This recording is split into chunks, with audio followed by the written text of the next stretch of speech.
So welcome, welcome, welcome, our brilliant and beloved colleague, Anthony. We so appreciate your consistent leadership, Elder, and solidarity, and most importantly, your commitment and dedication to the health of our people. And as always at SETC, we begin all things by giving thanks to our Creator, by giving thanks to the original stewards of the various lands we're on. We give thanks to all our ancestors, all those who toiled without compassion or compensation. We give thanks to all our elders and community stalwarts whose shoulders we stand on as we build, share, and learn together for our collective liberation and sovereignty.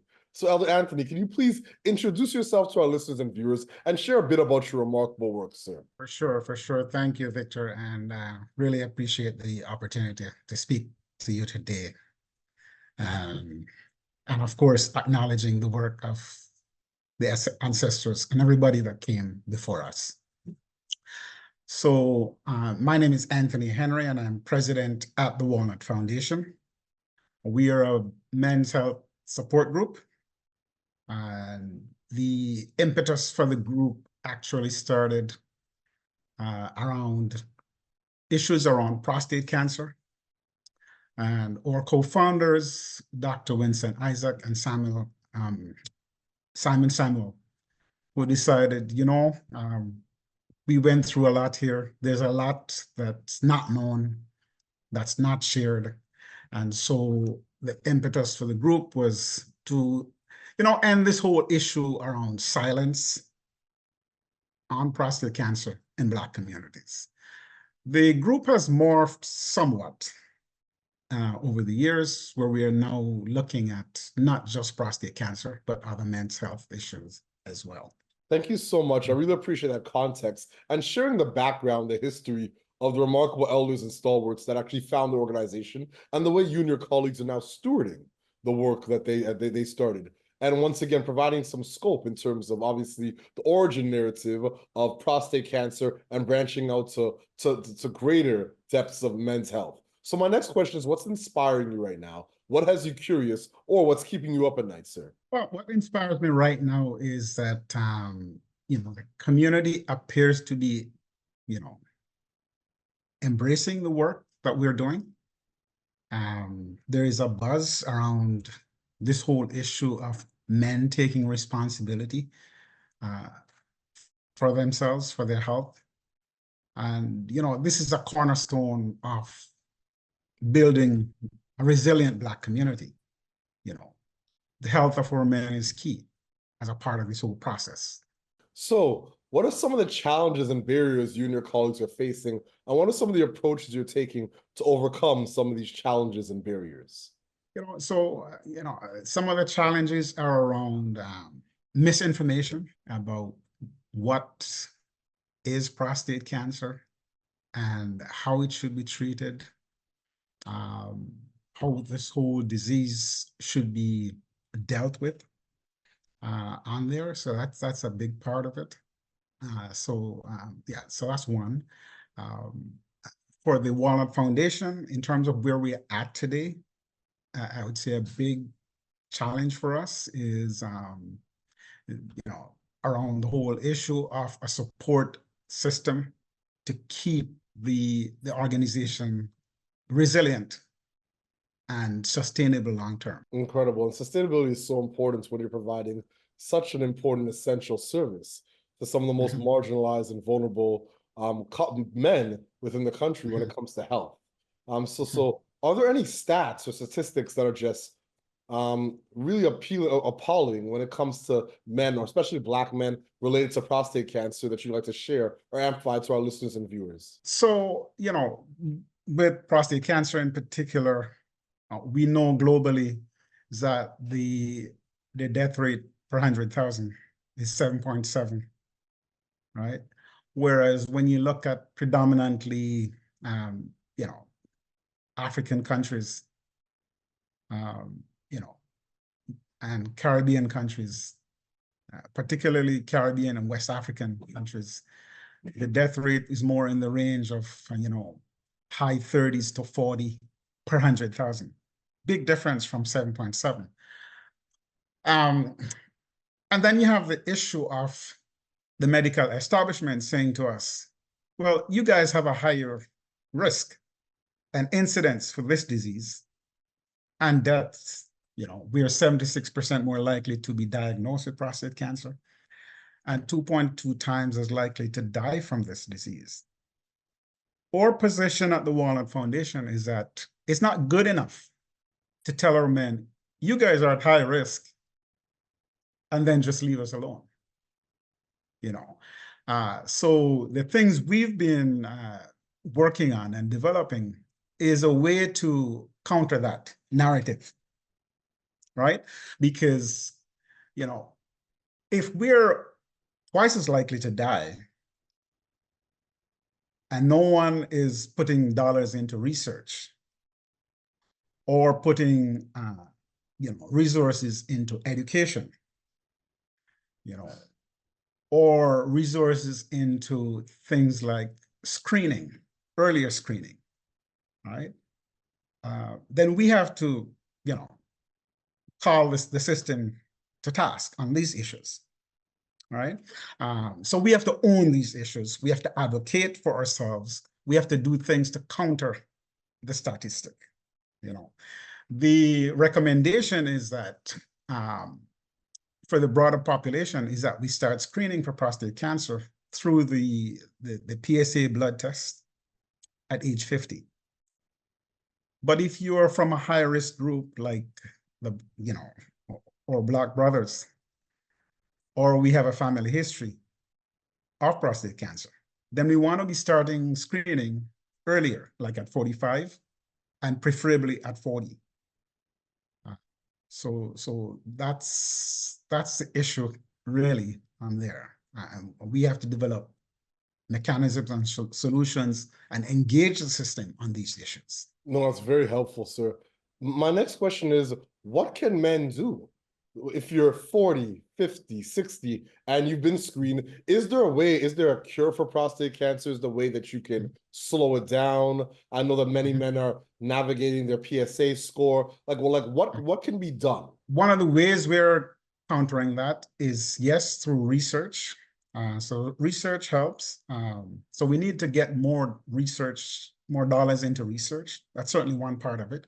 And so we are collaborating with some of the cancer centers in the Toronto area on this issue. We're currently involved in a genomic study with Princess Margaret Cancer Center on this. We are also looking at how, what kind of issues men face when they have a diagnosis, and doing research on how to counter some of the challenges they face. So with this research, we can go back to the system and say, look, this is what's happening with this group of men, and tailor approaches to deal with that. But another key piece of what we're doing is to focus on screening, right? Through, I mentioned before, the PSA blood test. Currently in Ontario, the PSA blood test is not covered by OHIP. So there's a barrier there. You have to pay $45. Unless you're from a high-risk group, then the doctors can check off on the requisition form that you're from a high-risk group. But of course, if our men don't know that, and the doctor is not proactive to check off on the requisition form, then you end up having to pay, right? One of the things we've developed over the last number of months is a mobile PSA blood testing clinic. This has been developed with the assistance of Princess Margaret Hospital and Taibu Community Health Center. And what we do with this mobile clinic is we go into, Black communities and have a day of screening for prostate cancer through the PSA blood test. So we've done Scarborough, we've done the Jamaican Canadian Center in the West End, Toronto. We have done Durham region, and the next screening will be coming up in Peel region later this year. We think that, and the experts tell us that if prostate cancer is caught early, is treatable. It's a treatable disease. So if we can catch this disease before it escapes the prostate gland, then, the appropriate level of treatment can be, recommended. That's very helpful, sir. And another question that a lot of folks usually have is just in terms of nutrition, diet, exercise.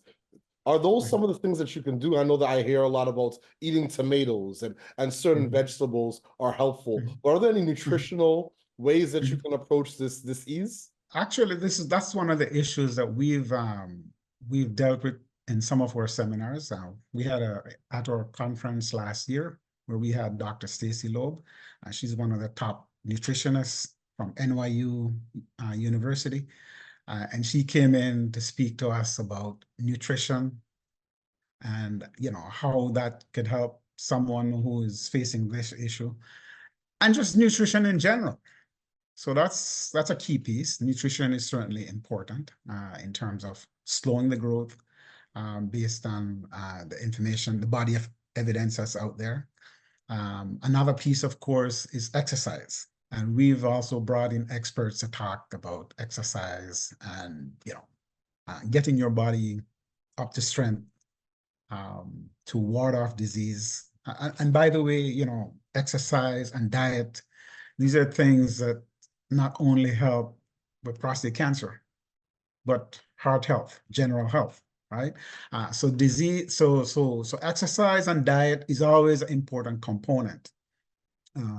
Certainly if you're in good health, if you're strong, physically, then you tend to respond better to treatment on there. But while saying that, there's still no substitute for doing your scans and still making sure that you're healthy, because you might look good on the outside, but we also need to know what's going on the inside. Absolutely, I couldn't agree more. I've been inspired by your work from day one, and I was so excited in terms of the work you're doing with the Community Service Recovery Fund, Red Cross, United Way, Community Foundation of Canada, hearing about the work that you're doing with Princess Margaret Hospital. So my question is, in terms of key stakeholders, in terms of key partnerships, are there any folks on your wish list? If you had the opportunity to partner, I know you do a lot of work with the Black Health Alliance, our beloved brother Paul Bailey, and Elder Liban at Taibu Community Health Center. Are there any stakeholders that you'd like to call in to say, listen, this is what we do, this is why it's important, and in terms of social innovation and social impact, we'd like to see you come to the table? I'd love for you to share some of these stakeholders that may be on your mind and see how we can call them in. Yes. So, that's a very important piece of the puzzle on there. So what we've done is to build up from the grassroots. So the people who are involved with or genesis, I guess, to date, have been the men who have been impacted by prostate cancer and their families. So that's our core. Over the years, over the last couple of years, we've been building out. So we're looking at, well, who are we not talking to? Which communities? So there was a time when we felt like we weren't reaching the Jamaican community. We feel like we're engaging that community now. We also need to target the West African community because, certainly the incidences are as high as or even higher than the Caribbean community. So we need to have all community partners engaged, and that's what we're doing. We've also been targeting or tailoring or work, to tap into the supports that can be provided. So so we've been targeting from the inside out. What I would say to stakeholders on the outside is that we've taken this organization to a level now where community is beginning to respond. And we've been doing this on the backs of volunteers primarily. So we feel that it's ample time for, the stakeholders with the resources to come to the table now and provide some relief to our volunteers. Because our volunteers cannot just keep this work without support. we really believe that the kinds of work that we're doing in terms of education, creating videos, building out a website with the appropriate resources, and having a support system, to support the volunteers is key. And of course, this is going to require dollars, right? But when you look at impact, for example, it's huge. Over the last 8 months, we've tested 300 men for prostate cancer. When they come in, what we're hearing from them is, oh, we're so happy to come to this clinic. I don't have a regular family physician. We're hearing comments like, you guys may have saved my life. My PSA number was, on the high side. And maybe if I wasn't paying attention to, the information that you were putting out there, I wouldn't have taken care of it. So I think we can really make a difference here. And, I think if our community is experiencing better health outcomes from prostate cancer, the whole system benefits. So, whether it be corporations, government, United Way, Movember, Canadian Cancer Society, whoever has the dollars at their disposals to help us, we can really make a dent in this thing. It is not good enough for the system to say to us, you guys are at higher risk, as I said before, and then do nothing about it and just leave us to die. So it's critical. And if we thrive, the whole community thrives, the whole Canada thrives. This country's, claims to be a first world health system, but you can't be a first world health system and then you're ignoring key segments of your population, your Black communities, your Native communities, which, by the way, there are high incidences of prostate cancer there as well. And a big part of it is due to, ignoring, these systemic issues on there. So, we need support because we can't do this alone. That's very helpful, sir. So my second last question, what is your ultimate goal? And what does success look like and feel like to you and your colleagues? Well, success will be, when we see health outcomes being similar to the normal population. That's one issue on there.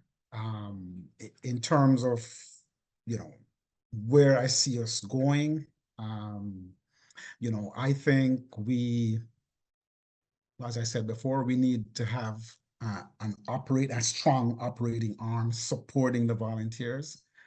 We are in the process right now of developing, a governance board, which will kind of look at big picture planning type thing, and then have an operating arm separate to do the day-to-day activities, and to help the volunteers. We can't ask our community to bear the brunt of this work.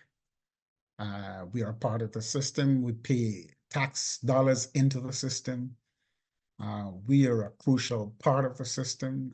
We need to be respected on there.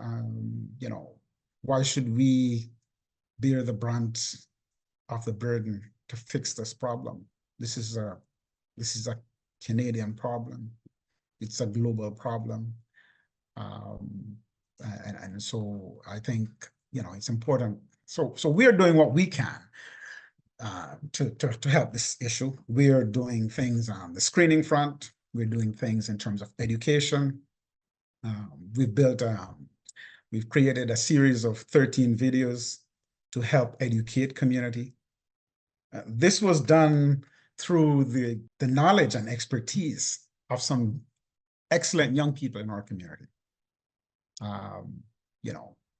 with limited resources from outside, all right?